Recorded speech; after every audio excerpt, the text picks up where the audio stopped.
Hey guys, this is Richie from Ortho Sales Engine. We had a great meeting today. We had a special guest, Manon Newell from Engaged Practice Growth Specialist. She has a ton of knowledge on the legislation that's coming. She can tell you about the disaster SBA loan versus the SBA loan that's going to be coming up after the legislation is passed. She's read about a quarter of the 800 pages of legislation now, so she has a bunch of notes she was sharing with us today. We answered a bunch of attendee questions. We're talking layoffs versus furloughs. How do you do part-time people working? Should they be in the office? Tons of questions about how you need to operate your business right now, and a lot of knowledge that's going to help you make some super important decisions over the next coming days and weeks. So let's get going. I think you're going to love it, and I'll see you soon. The contents of this recording are not intended as legal advice, rather general advice concerning the COVID pandemic and how it relates to dental and orthodontic practices. Hey everyone, thanks for coming to this live consulting session with Ortho Sales Engine. Today we have a special guest, Manon Newell from Engaged Practice Growth Specialists. I can't wait to hear what she has to say. She has a lot of knowledge about the legislation that's a moving target right now, so let's get started. Manon, why don't you just let us know a little bit about you and Engaged, and then we'll get going on the questions. Sure. So my name is Manon Newell. For those of you that are joining us today that don't know me, I'm a partner at Engaged Practice Growth Specialists. We are orthodontic consultants, and we work with orthodontic practices across the spectrum of their businesses, really, from training their staff to working with financials and insurance. And we do strengths development with all of our teams, which is really a topic for another day. I think it could be a whole other webinar to explain what all that entails. I also have a background in the law. I went to law school and I worked in appellate courts. Employment law happened to be a specific interest of mine. So I consult with our clients on legal issues that they have. I should also give the disclaimer that today's topic is really not legal advice, but just general advice about the pending legislation. Perfect. So before we get into the legislation, we were talking the other day and you mentioned the importance of a morning huddle. And I thought that was really interesting. So talk about, in theory, why we're doing the morning huddle. What's the purpose of doing that every day? Why is it important? Yeah, so over the past 2 weeks, I think we're all in the same boat, which is this sort of feels like we're living a little bit in a dream, right? And it's not happening. And everyone, all small businesses, and especially, the dental industry and orthodontists in particular have been hit very hard by this. Yeah. Many of them have been mandated to close by their states or were on stay-at-home orders. And that necessitated some really quick decisions about what we would do with staff. And I will say, this is a little bit of I'm going to circle back around to morning huddle, Richie. Yeah. Because I'm kind of going off on a tangent. But I'll say that for all of our clients, the discussions that we had with them regarding how they would take care of their staff during this time, they were really gut-wrenching decisions for both us and for our clients.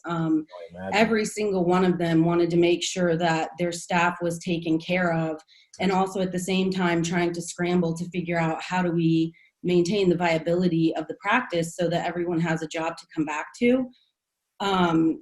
And so, the decision to lay staff off in the short term, I think, was a good one in order to maintain cash reserves and to preserve the viability of the practice. And I would say without exception that staff members also felt that that was in the best interest of the practice because, I can only speak for our practices, but I know that the employees on the teams in our practices love their jobs, love their teams, and, want to be able to get back to work as soon as it's possible and it's safe. Yeah, so that's really the benefit of having an engaged team that cares about the practice as a whole. Exactly. I mean, these are people that love coming to work every day, and they're very passionate about their patients and passionate about what they do in the practice. And so, the decision to temporarily lay off staff was with the idea that everyone would come back as soon as the office was able to operate. and then the question becomes, how do we stay connected? Because these groups of people are very close. They work in very tight teams and depend on one another every day in a very demanding and busy environment. Yeah. And so off the top of, our heads, and all of our doctors were on board, was to do some kind of virtual huddle. I mean, huddle is the way that we start our day every day. It's how we talk about what the day ahead of us looks like, how we're going to get through it together, how we're going to pull on our own strengths and the strengths of our teammates that day. And so, faced with what's going on, people feel isolated and disconnected. They have their own personal financial concerns about job stability. So kind of the last thing that you want is for people to feel isolated at a time like this. And we liked the idea of maintaining that morning huddle, whether you move it to once a week and make it sort of one big huddle to connect, or you continue doing it on a daily basis. It's a nice time just to connect with everyone, to touch base, and it kind of reminds everyone of the overarching goal that the whole team has, which is to get back to work and to get back to being part of that team. I think at this time it's also a great support system because different members of the team are going to be dealing with a lot of different personal issues as well that they may need to discuss. Yeah, I was just having a meeting with one of my clients this morning, and she was saying how all the different team members are reacting differently. Some of them just want to be at work and get work done and they feel great about it. And they're worried about that. Like, can I come to work and at least be working? Because that's what I like to do. And then others are, I can kind of take off here and there, and they're not as engaged. And that's kind of pointing out those issues that she didn't even know were aware of. It's kind of coming to the surface now. Exactly. I mean, I think we're all learning and are going to continue to learn a lot from what's going on. And we're really still just I was talking to a client yesterday and I said, it's like, we're just at the top of the slide. We haven't been pushed down yet. So we're kind of still teetering there. And I think we've already learned a lot. But I think the personal growth and professional growth that's going to come out of this is the real silver lining. The fact that over the past 2 weeks, all of these conversations with my clients have been, really tinged with emotion and caring, and wanting to make sure that they're doing the right thing for their team and their patients. And that's been very inspirational to me. And I feel fortunate to be part of those conversations and to be able to help make decisions that are helping other people. So. Yeah, absolutely. It's nice to be considered as part of the team too. That's how our clients are, because we do so much for them. And exactly. These times are showing it. All right. So I know everyone wants to talk about the legislation. It's definitely a moving target, isn't it? I was hoping it would be passed. It's a moving target for sure. So what's going on now? What should we know? Yeah, I want to kind of give the disclaimer that the legislation has been in various forms throughout this week, and the form that's being sent back to the House to be signed into law, which will probably happen tomorrow, is 880 pages, in its final form. And so the first thing I did this morning, I got up and I've gotten through the first 200 pages. I have a lot of notes here because obviously I'm not able to commit that amount of information to memory right off the bat. Yeah, you think. Which is why this is going to be sort of general advice about the legislation that's coming and how it's going to be able to help small businesses and in particular orthodontic practices, how it's going to offer additional benefit and relief to your staff that may be either furloughed or laid off at this time. And then to remember that even once this is signed into law, all legislation goes to different regulatory bodies, and then those regulatory bodies will start to interpret and lay down the infrastructure for, like for instance, the Sba loans that everyone wants to know about that are going to be in part forgivable. And so we are going to have to be patient in terms of waiting for those parts of the equation to fall into place so that we know exactly how and when we start applying for the loans, when you can expect disbursement. Some of that is laid out in the text of the bill, but again, we have to wait to see how it gets implemented in reality. Yes, absolutely. So you're saying it can be interpreted slightly differently than how we might interpret it, reading it by the different regulatory bodies? Well, I think that the layperson actually reading the legislation could be overwhelming because it, like any any sort of legal writing, if you're not familiar with it, it can be easy to interpret and to know how it's supposed to be construed. The other thing that's going on right now that I'll just touch on is I'm in various, Facebook groups, industry groups, and they're awesome. And there are a lot of really smart people out there that are, giving advice and helping free of charge. And I think that's awesome. But one of the things that I see is that the comment sections, so someone will give some, pretty good advice based on what we know today, which is all we can do. We can only talk about what we know today and not get too far out ahead of ourselves. Yeah. The comment sections just will literally blow up, and people are panicking about a number of things that I would say kind of everyone take a deep breath. We're all home right now for a reason. All of these business things are important, but I think if everyone can wait to take legitimate direction as it becomes available, the process is going to be much more calm. We're not running out of money. There's no need to make the application for the loan, retroactive or put, everybody is like, oh, I need to get this loan in right now. And I would just say, yeah, that is the general sentiment from what I've seen. Yeah, exactly. Right. And I would say just, take a breath, because as of right now, the loans that you can apply for are the Sba Disaster Loans that are always available anytime a disaster has been declared anywhere in the country. Those loans are different than the loans that, are in the legislation from last night. So what's in legislation will be very specifically tailored to this exact situation. Exactly. So the new SBA loan is related directly to COVID-19. It is essentially will function as a grant rather than a loan, because the loan will be forgiven. I think it's being done this way because going through the loan process will require small business owners to present certain information to the lender in order to show I'll break down quickly what is covered in the loan that's going to be forgivable. Sure. So average payroll expense, they'll look at over the past 12 months, the average payroll expense, and multiply that times 2.5. Everyone is kind of worried, if I laid my staff off, is that going to decrease the amount in our average payroll expense? Okay. There is, that was considered in the legislation, and there is a waiver on that. So as long as staff is brought back within the covered period, which I actually have a question, and it may just require me rereading it a couple of times or seeing how it is interpreted. But currently the covered period for these loans is from February 15th to June 30th. Yeah. So I think what would happen is if staff has been laid off for 2 weeks or a month, they're not going to be looking at your payroll from the time, obviously, that people have been laid off, because your payroll is probably dropped to next to nothing. Of course, yeah. Right.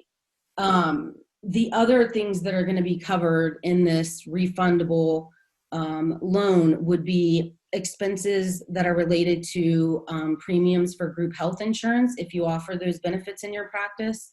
Okay. They will be covering interest for payments on mortgages related to the business, rent or lease expenses, interest on any debt that the practice has incurred since February 15th through that covered period again, which would be the June 30th. The other would be utilities, and that would also include your internet, but any utility expense that you have related to the practice. So quite broad, actually. If you're using your line of credit right now, for instance, to make payroll, you're possibly going to get that and it'll be forgiven. I believe so, yes. And I think those are the things, when I say this will go to regulatory bodies and they will be kind of giving us more direction on, what's covered. There are people who have maintained their staff to this point, and they may be using an existing line of credit to help them cover payroll. Mm-hmm. So yes, I believe that it would probably be a wash, because you would be using the amounts on the loan based on your average payroll expense. Yeah.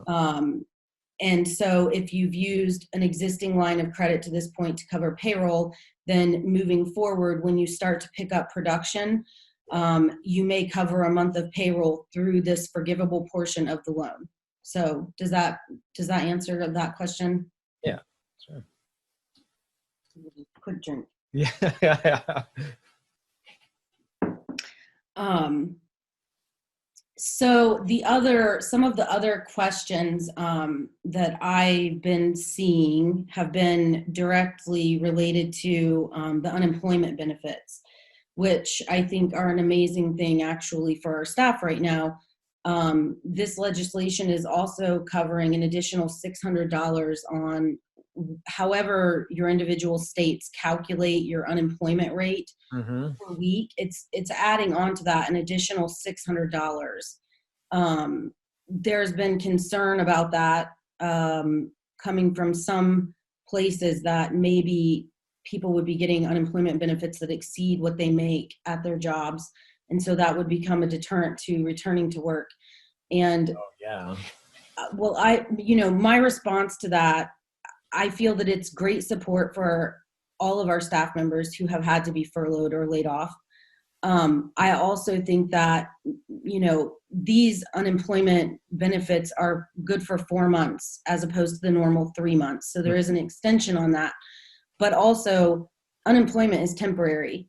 And all of the staff members that I work with and know really can't wait to get back to That's what I was just what thinking. they If do. you have the right team, they wouldn't Exactly. be people anyway. Because it's a career, and unemployment is short term. I'm glad to see that there's additional help, and because the original unemployment amounts are pretty difficult for people to try to cover their existing expenses on. Yes. So for me, I'm really happy to see some stress relief for all of the people that I know that are currently in this situation and having to take unemployment benefits for the short term. So I think that represents a good thing. Absolutely. So should you lay off the team now or wait? What would be your advice? So, for us, and I feel like in everything that I've been reading over the past week, especially with the dental industry or any other healthcare type industry where the offices are effectively closed, most people have already laid off or furloughed their staff. Yeah. I would say we don't know when we're coming back. I know that states have given most people directions that April 6th, I think, is in Ohio. I don't know where you are. Have they actually closed? Yeah, Charleston doesn't have to. We're out in Charleston. Our client in Colorado, they right now until the 15th. They can open on the 15th as of right now. Okay. So it's around April sometime. Okay. So I think from the beginning, this has been a very fluid situation. I think it's optimistic to think that we would be back in full swing anytime in April. That's my opinion. It's just my opinion. I know. I'm sure everyone loves to hear that opinion. Yeah, I know. Yeah, but you're probably right. I mean, Yeah, I think if we look at historically what's happened with this virus in other areas of the country and the amount of time that it takes to so-called flatten the curve, yes. I don't think we're still trending on our upward. I mean, we haven't even peaked here yet. So yeah, that trend is definitely pointing aggressively. Exactly. I think that it will be probably closer to May before we start seeing patients in any sort of regular fashion. Of course, our doctors are going to have emergency patients that they will see, on an as-needed basis. Mm-hmm. But in terms of a regular patient load, it's going to be a while. And so, my question, and this is something I think that we can connect on next week and talk more about when we know more. Yeah. To me, I'm thinking almost that since the covered period is running to June 30th, I think we're going to be seeing patients in regular fashion by June. So it may make sense to maintain employees on layoff or furlough for several weeks, or having them do like a partial. I know a lot of our clients are doing partial unemployment where their employees are working a certain number of hours per week, taking care of, the things that absolutely have to be taken care of every day. Yeah, let's talk about that. So 100% layoff, partial, and furlough. What are the differences and the pros and cons between those? So the main difference is, without kind of getting down into the nitty gritty. If you are a practice that offers group health insurance benefits, the term furlough, and they're effectively the same. Furlough and layoff are effectively the same. It's really an issue of semantics, I think. If they're furloughed, the employer can continue to pay their health benefits, which of course is what you would want to do. Otherwise, it leaves the employee in a position where they would have to pick up COBRA coverage, which is extremely expensive. But an employee that's been furloughed is also able to collect full unemployment insurance benefits. So either way, the only clients I have that have furloughed their employees are those that do have those extra benefits in their practice. In terms of partial unemployment and working partial hours, it really depends on your state law. And that's something that you would need to look up on your unemployment website in your own state. I'm pretty familiar with a lot of states, so I think most of my clients and myself, we've looked at all of those in the states where they practiced and figured out what the rules are. And some it's, they can work up to 50% of what their normal hours were, and others it's 20%. So it really depends. And then when they file every week for their benefits, they will take the average of the number of hours that they worked in that week, and it will just be counted against the unemployment benefit. But then the practice will obviously be paying at the normal pay rate for the hours that employee worked. And before we move on from this, I have to add to this really quickly.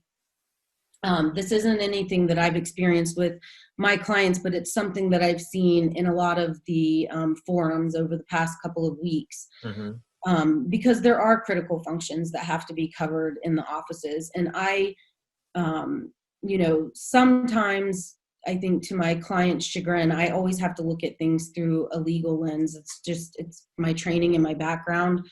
And one of the things that keep coming up in some of these forums is, I'm only allowed to work 5 hours per week per my state unemployment insurance guidelines.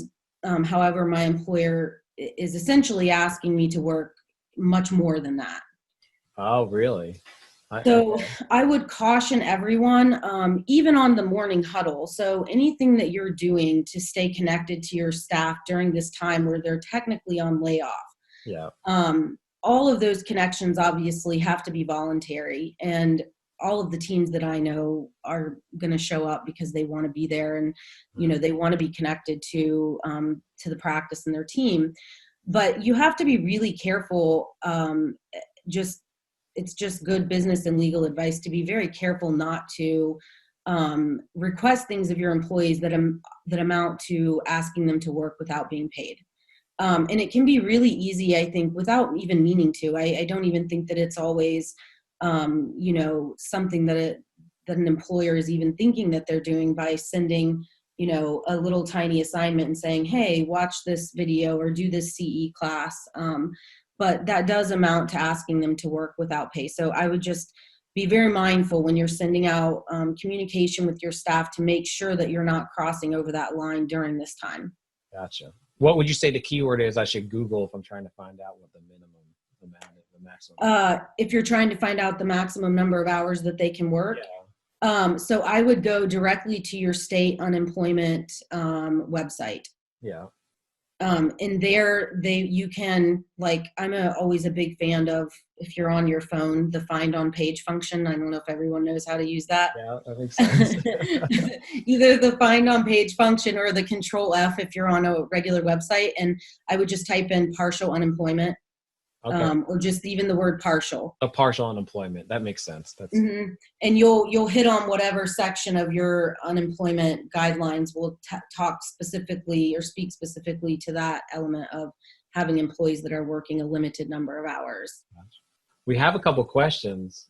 Okay. You want to address them now? Yeah, sure. So Michael, we just ceased patient care 1 week ago and have still been working with most of our team for this past week. None have been furloughed. Many have applied for unemployment coverage, but none are definitely laid off. We just heard from Utah's governor that we're out till April 25th. Once the bill passes, assuming it does, who can best advise me what to do? So this is one of those questions. I can tell you what I think I would do currently, which from a business standpoint is, when we don't have production coming in, we have to, for the sake of the business, which is ultimately for the sake of, our team to have a place of employment for them to come back to, we have to think about conserving cash and maintaining the viability of the business. So my current understanding, and Michael can feel free to contact me if he wants to go to our Facebook page or our website. My contact information is there. My current recommendation would be to lay the staff off so that they can get their unemployment benefits, because you won't be seeing patients. Now, you can also, again, take advantage of your state's partial unemployment benefits, because I'm not sure if you're a dentist or an orthodontist, but a dentist will probably especially be seeing more emergency patients than orthodontists, I would assume. I also would assume that, most of their procedures are what I would consider high-risk procedures when we're dealing with an airborne type of virus like the coronavirus. So they will have to have staff, available for them for those procedures, to be able to come in the office and assist. But yeah, I do think in the short term, as long as it's under the covered period, and again, there's a little bit of a question mark in my mind about the rehire date for staff in order to qualify for the forgiveness in the loan. They define the covered period as February 15th of this year to June 30th of this year. Mm-hmm. My understanding is that if staff is hired back if your payroll is at the same level that it was prior to this event by June 30th, you are then in compliance with the legislation, and the amounts of money that you're using in the loan are going to be able to cover those payroll expenses for the amount covered, which is the 2.5 times. Gotcha. That's my best understanding. Again, I think we should do this next week as we see, more details come out about how this is going to be administered to small businesses. Okay. Yeah. Well, I think let's look at another question from Hando. What if they are still being paid and not on unemployment? Can they still take care of duties in the office if the social distance is respected? So that's going to depend, I believe, on the state that you're in. I think there's an argument that any healthcare provider could probably be considered essential services at this time, even if you're under, a state, shelter in place order. My personal opinion on that is I don't like the idea of the social distancing in the office right now unless it's critical. So if you have an emergency patient that absolutely has to be seen, otherwise to me, the majority of daily operations that still have to occur, I'm having a hard time thinking of many that can't be done remotely. Yes. So the doctor could handle the emergencies in the office to staff. Right. And so I've advised my clients in orthodontic practices, the majority of emergency appointments they see can likely be handled just by the doctor. Now there will be, outliers where they will need an assistant. And that's okay. This isn't any different than, because people have asked that question, like, should I have staff sign essentially like a waiver of liability for exposure within the office? And I would say no, because people can't waive their rights like that. Yeah. Legally they can't. It might make someone feel better to have them sign that, but at the end of the day, workers' compensation claims are not going to be any different in this situation than they would be with any other situation, except that I think,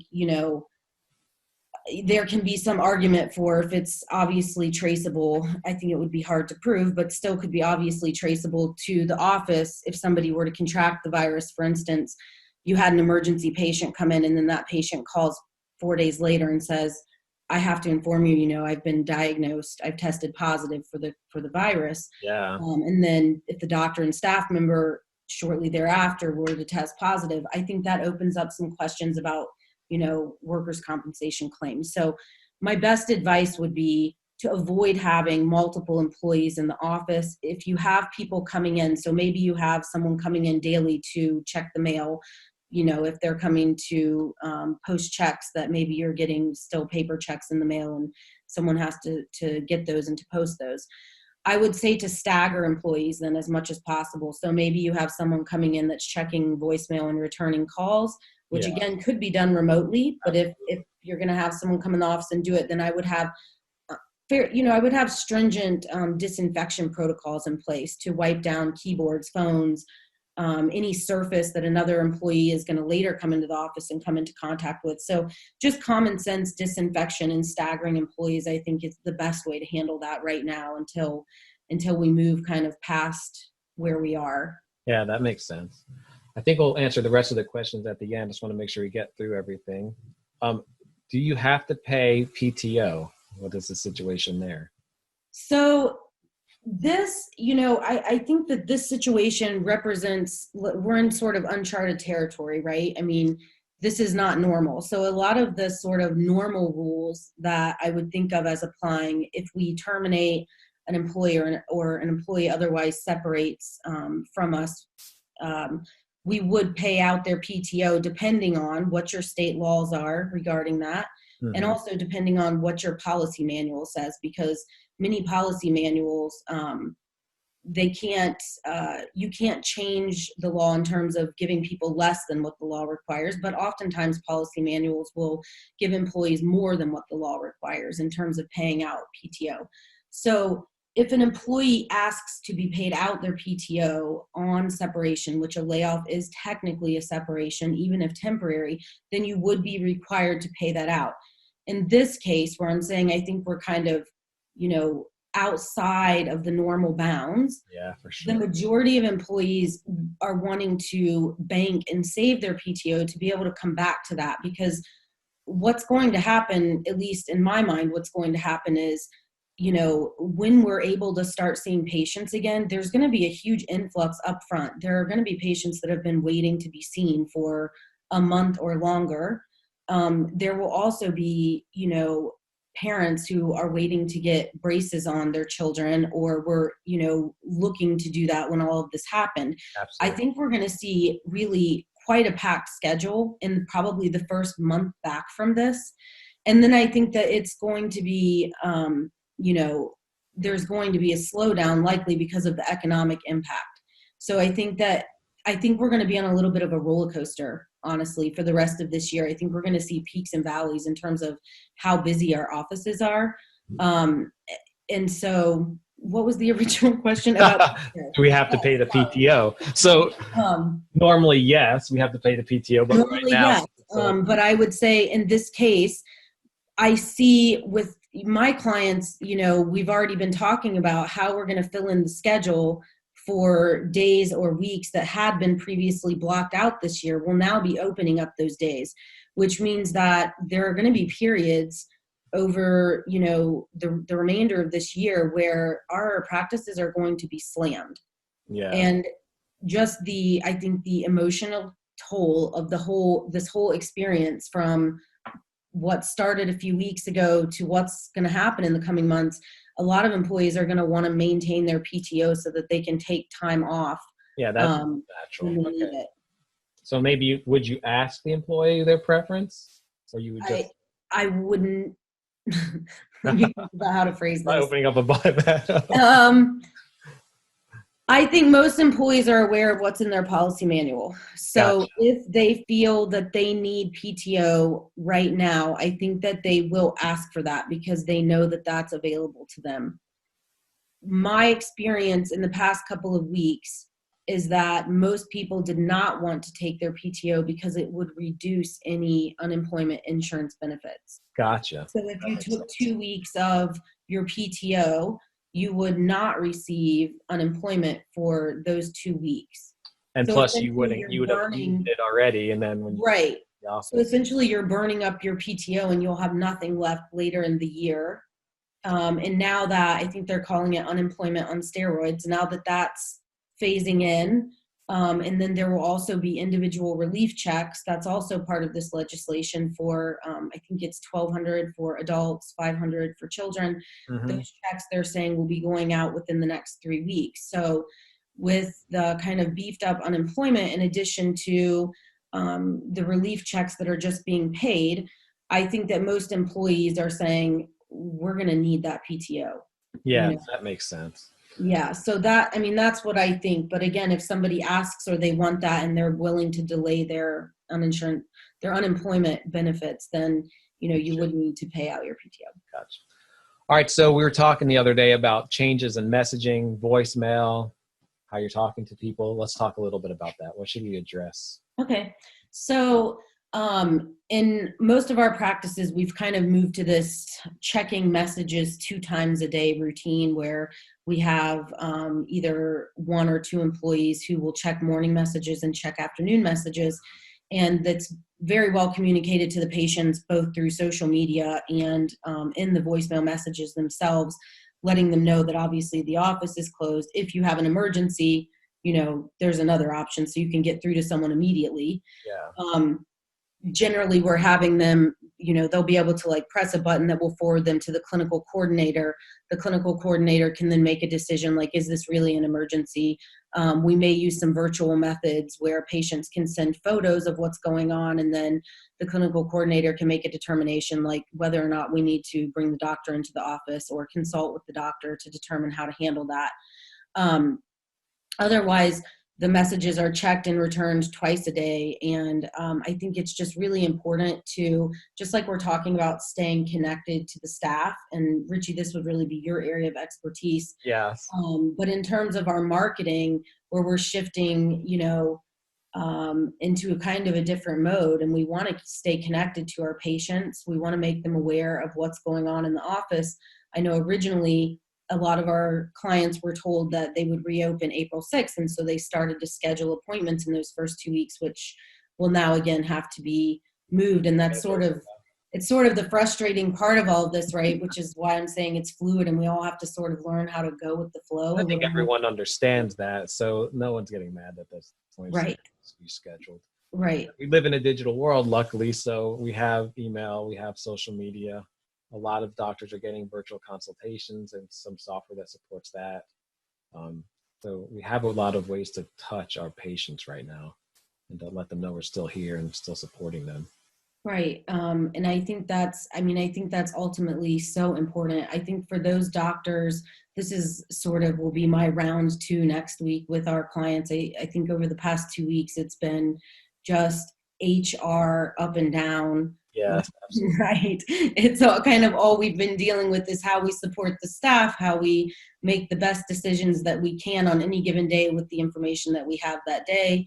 But I think, I have several clients who are utilizing virtual consults. I think it's an absolute great way to stay connected with potential patients, to start the process. You can start your new patient process remotely, and then when they're able to come back into the office, to really create that personal experience that we talk about with our patients. So I think that is an option that everyone should be tapping into right now. Yes, I agree. And we have a client that we were in the middle of a campaign, and we're at the point where we need to call everyone back and give them an offer. So we decided to just move forward in this week and see how it is. And to be honest, we're calling, these people haven't been reached for a while, and we're calling them back. Hey, we know you entered this contest and we have this offer. And we're getting a great response. I was honestly very surprised, but we're getting a better response now than we have in the past because people are home, so they're answering. Time. Yeah, but I was surprised they're willing to schedule an appointment. They're doing it. So I feel like that's a really positive thing that's happened, I'm surprised at it, but sentiment seems to be high. I agree. And, I think that it's really going to vary. I know everyone is worried, something that's on everyone's mind is, are people going to really make decisions about orthodontics? Is that really something that people will see as a necessity if they're suffering economically? And I would say that for most of our clients, the demographics where their practices are, it's very mixed. So of course there are going to be a lot of people that are, economically damaged by this, unfortunately. But I also think that there are a lot of people who are maintaining their employment, they're working remotely. And I think what I can see in my own neighborhood, just looking out my office window, people are like dying to get out. I honestly think that's what's going to happen. It's going to be like a boom spring break where we could out of the house, and there's be a ton of consumer spending. I think there's going to be a real boom when this, like I said, to me, I think it's going to be sort of a peaks and valleys type of thing. I think when the offices first open back up, you're going to have an influx of patients and the daily schedule is going to be crazy. Yeah, of course. And then I think we might experience, some valleys in there. But overall, I think it will balance out over the course of the year. I really do. Again, based on what we know right now. So I think we just have to take it kind of a day or a week at a time. Yeah. The only thing we had left, and we did talk about this a little bit, is how to handle emergencies. Is there anything else you wanted to talk about regarding that? Just, one of the things on my mind, I've seen clients of ours actually that have donated a lot of PPE to local hospitals, and I think that's amazing. I was really happy to see that, happening, because so many doctors, that are working in hospitals, and nurses are completely, underprotected during this time. I also have concerns for most of our practices because, I think that it's not always standard procedure in an orthodontic practice to have N95 masks, which I would say right now, if I were doing a procedure that was going to create aerosol, so using a handpiece of any kind, Yes. I would want to be wearing an N95 mask and have full, facial protection. Mm-hmm. If you don't have that, then I think the next best thing is going to be to use your normal face mask, but also a face shield. I would want eyes protected, nose and mouth, obviously. Some of the things that we had in the initial week of all of this, which it kind of feels like it's been a year ago by this time. Every day feels at least like yeah. Time is a very odd concept right now, but the first week we were kind of preparing for what protective measures, and we were writing up protocol for our offices on this exact thing, and just some things that you don't even think about. But in a lot of ortho practices, the assistants will wear just scrubs, and they may be short sleeved, they may not have a lab coat over top. So that was something that we wanted to change right away, which is you need to have some kind of a lab coat over top of the scrubs that buttons. Because if you think about it, if you have a contaminated scrub top, and then most people, you're just going to flip it up and take it off, right? Mm-hmm. If it's contaminated, now you're bringing that into contact with the whole risk area of don't touch your eyes, nose, or mouth. Yes. Yeah. So that way you can take something off, unbutton it, and immediately put it in the wash. We were requiring employees to leave their scrubs at work, to have them washed there, not wearing them home or out of the office. Yeah, that's good advice. Yeah. Bringing a change of clothes with you if you have to handle an emergency appointment. And then obviously just following the most stringent protocols that you can to reduce exposure. Great. All right. So I think we'll open it up to questions. We have a few to get through, but if you have questions now, put them in the chat and we'll answer them. All right. So Courtney is out of Missouri. The shared work program available and can report hours worked to unemployment for benefit adjustments. Would the portion paid by the office be reimbursable via the tax credit with the new legislation? So you're talking, so Courtney's talking about the CARES Act that first went into effect. It actually goes into effect on April 2nd. I think, to the best of my knowledge, that the legislation that passed last night is going to supersede that. However, so she's saying like the employees on partial, I'm thinking if they were fully employed, that the tax credit for the 2 weeks and the 12 weeks would apply. But those were, and if I'm not understanding your question correctly, Courtney, feel free to clarify. The 2 weeks and the 12 weeks, though, were really for full-time employees that were out of the office due to a corona-related event. So that could be them being diagnosed, a family member, they're being quarantined because they have been in contact with somebody who tested positive, or their children were out of school. And then the question was, there's sort of a waiver in there for employees that have less than 50, or employers that have less than 50 employees. Mm-hmm. And that wasn't very well detailed in the deal, like how you would kind of apply for that waiver. I don't think that the tax credits there will apply to a partially employed employee. But again, I think the legislation that's coming in this week is going to kind of supersede that effectively. Gotcha. All right, let's look. My assistant screenshot a Facebook post and sent it to me. Assistant posted their doc, made them use vacation hours while the office is closed, but it's messaging them to do things. Take it, this is not okay, even though we really like the staff to be working on things during this time. Can you kind of repeat that? Yes, sorry. So my assistant her assistant shot a Facebook post and sent it to me. An assistant posted their doc, made them use vacation hours while the office is closed, but is messaging them, asking them to do things. Take it, this is not okay, even though they really like staff to be working on things during this time. So no, that wouldn't be okay. If I can see where, and I think, again, in some of the online forums I've been in regarding HR and some of the legalities around all of this, my assumption is always that most people are operating from a good place, right? And that their intention is sometimes not what it appears to be. This was almost an exact question in another forum that I was in yesterday, where a doctor was actually asking employees not to sign up for unemployment, which you can't do that. I think really? This doctor was concerned that his unemployment expenses were going to raise, which will be waived actually from this legislation. So I don't think that he was actually trying to do something like underhanded. I think he was trying to figure out a way to keep his staff on board, not increase his unemployment expenses. And that's kind of the problem when we have legislation that's being, written like as we're trying to make decisions, which is something I've tried to, with my clients every day, to say, just hold on. I know it's hard to hear. Mm-hmm. I know you want to know today, like, what can I do?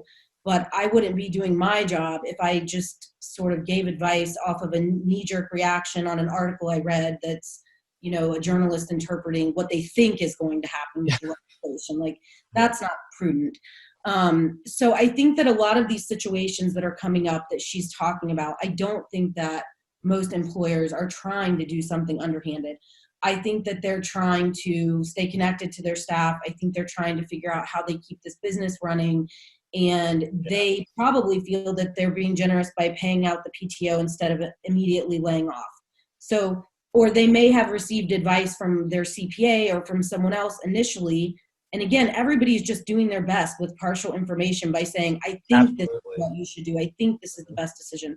That would be my guess in that scenario. If you are technically taking your PTO and on vacation, then yes, we can't tell an employee to take their PTO and then at the same time be asking them to work for the practice. So you have to make a decision on that.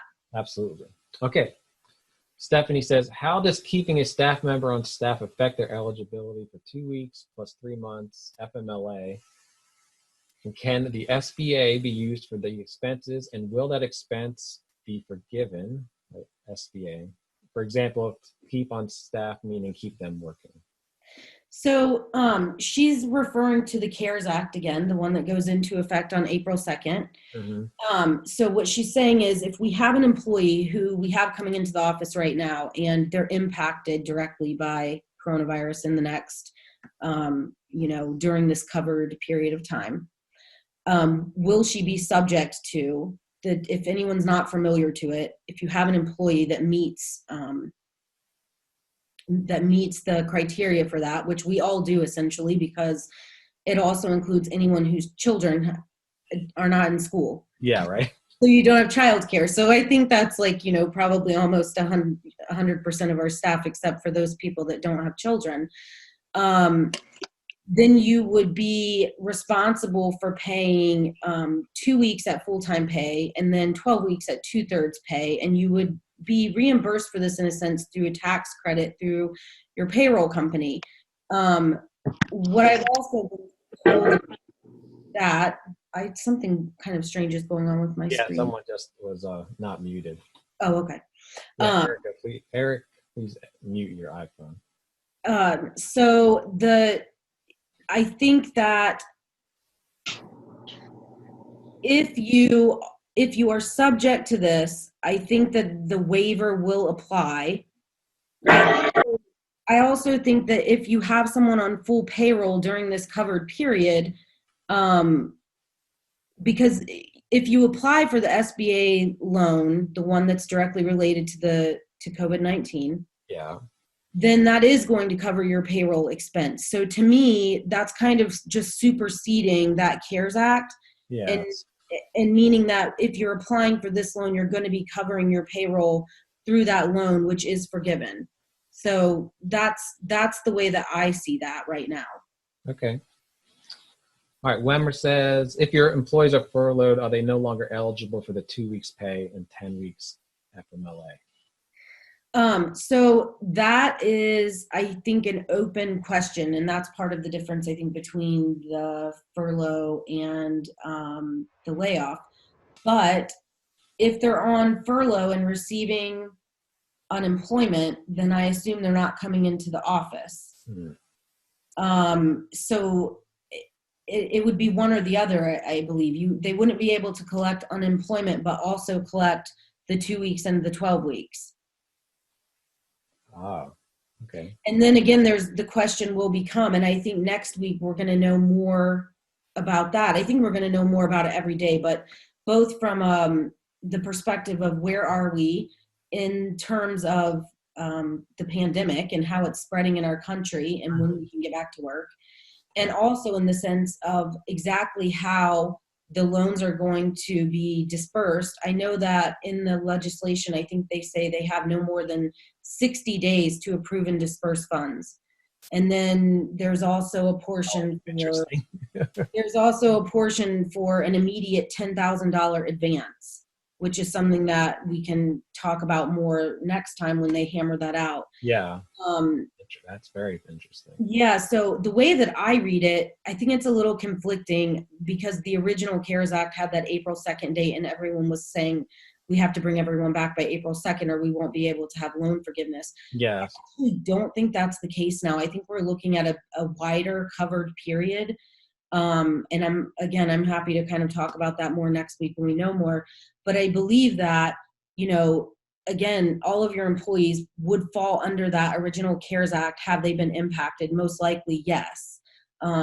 So they would either be collecting the unemployment insurance, which would make them not eligible for the pay that you were kind of on the hook for in the original CARES Act, or you'll be bringing them back onto full payroll and they will be covered under the new SBA loan related to COVID. If that makes sense.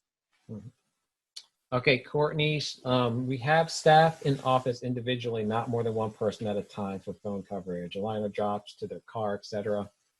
Does this pose a problem if they are not seeing patients? We are asking they work only on one workstation and wipe all switches, doorknobs, phones, etc. upon leaving. I think that seems like you're taking all the precautions that you can. My preference is going to be throughout this that if something can be done remotely, that I would have it done remotely, just because that takes you from any risk to no risk, at least that's connected to your practice. But if there are things, and there are going to be some critical functions where somebody is coming into the office, whether it's the doctor or whoever, in that case, then the precautions that she's taking, I think, are the best that you can do under the circumstances. But yeah, if it can be done remotely, then that would definitely be my preference. Gotcha. All right. Sherry Augusta, I guess it's a marketing question. How often do you recommend social media communication from the office to the general public? We could tag team this. I would say, don't stop what you're normally doing. We like to do at least one per day for our clients. as situations arise, if there's news about your office, send it out immediately, just on top of your regular communication. But people are stuck at home, they're on their phone, they're in this digital world. So why not have them interact with your brand? And this is the time to do fun stuff as well, just to kind of keep their mind off of it. We don't have to always be talking about COVID-19, right? So you actually have a great opportunity. If you weren't doing a lot of social media posts and you want to give your employees something to do, this is a great thing that they could be doing. Social media, they could work on SEO, they could be writing blogs. Have as much communication as possible, in my opinion. Okay, let's see.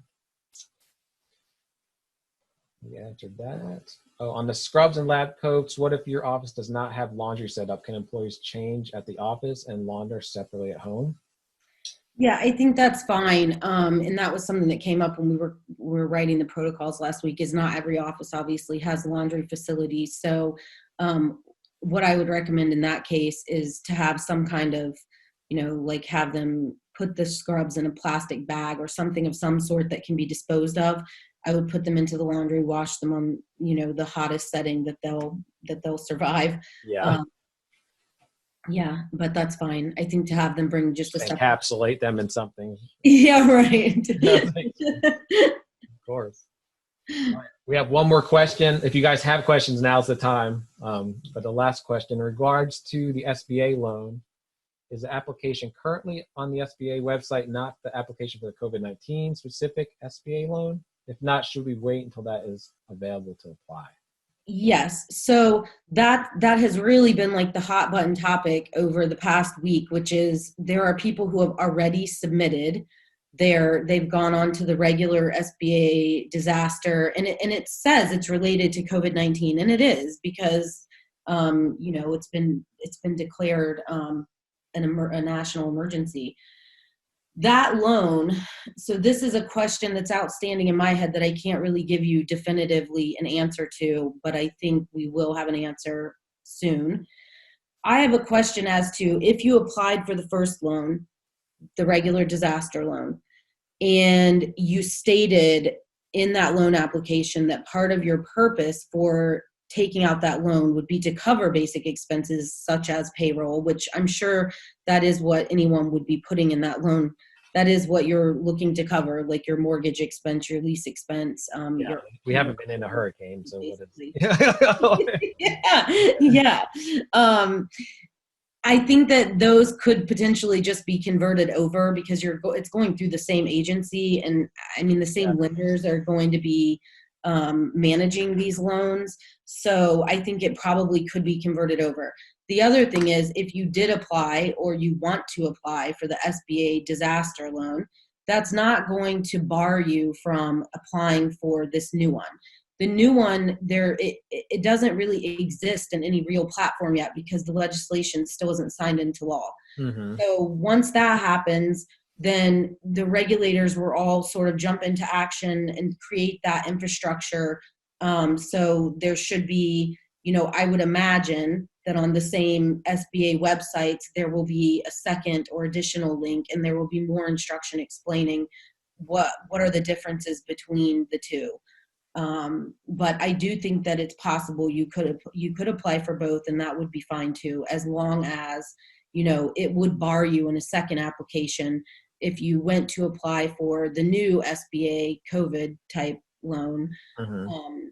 And you were to put in there your, what you're wanting to cover with that, and you had already taken out or applied for the previous loan, and you had the same expenditures outlined in that loan. That is, I think, what the problem would be. If they were separate and they had, separate issues in them, or what you were looking to cover with the loan, then I think it would be. So it's better that they would overlap. It'd be more likely you're going to get. Mm-hmm. All right. Thank you so much. That's been super informative. If anyone wants to connect with you, what is the best way? What should they do? So go to our website at engagedortho.com. And my contact information is there. You can feel free to shoot me an email, send me a message on our Facebook site, also Engaged Ortho. I will do my best to get back to people in a timely manner. And I think this is a great forum. So I would say potentially earlier next week, when we have some more direction about the new forgivable loan, we should probably meet back up, and we'll have more specifics at that time about the application process, the time frame, and any other questions that come up between now and then, which will probably be a lot. Absolutely. Well, Stephanie just wanted to repeat the contact info. So Stephanie, just go to engagedortho.com. Everything you need is there. You can contact with Manon, also in Facebook. Manon, thank you so much. This has been great. I'm looking forward to our conversation next week. It's fluid, of course. We'll figure out the best day, probably be midweek or somewhere time like that. And if any of you guys need any help, just contact either one of us. We'd be happy to help you. Sounds good. Thanks for having me, and I'll look forward to connecting with everyone again. Great. Okay. I'll see you soon. Have a great day. Bye-bye.